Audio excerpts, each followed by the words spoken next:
Hello everyone, আসসালামু আলাইকুম। কেমন আছেন সবাই? আশা করি সবাই অনেক অনেক ভালো আছেন।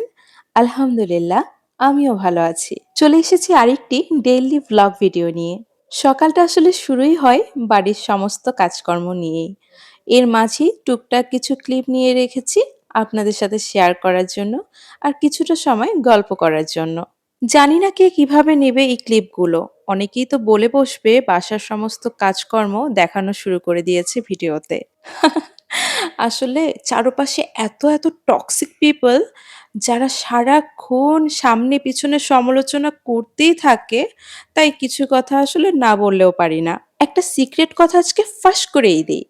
জানেন তো, যেসব মানুষকে উদ্দেশ্য করে আমি প্রতিনিয়ত এই কথাগুলো বলি, আর যারা আমাকে নিয়ে সমালোচনা করে আর কি, তারা বেশিরভাগই হয়তো অবৈধ টাকায় খাওয়া-দাওয়া করে আর নইলে অন্যের টাকায় বসে হজম করতে থাকে।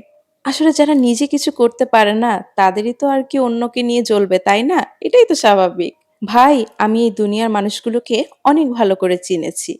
তাই আপনাদের সমালোচনায় আমার জুতাও একটুখানি ক্ষয়ে যায় না। অনেকে হয়তো বলবেন, যেহেতু গায়ে লাগছেই না, তাহলে কেন এইসব কথা বারবার বলছি?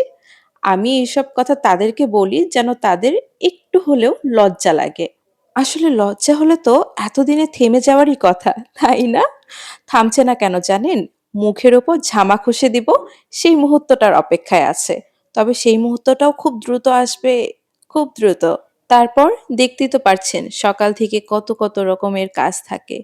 এখানে তো সামান্য কিছু ক্লিপ নেওয়া, এর পাশাপাশি আরো সারাদিন অনেক কাজ থাকে। পাশাপাশি বাচ্চাকে সামলানো, রান্না-বান্না। সংসার জীবনটা কিন্তু এত ইজি না।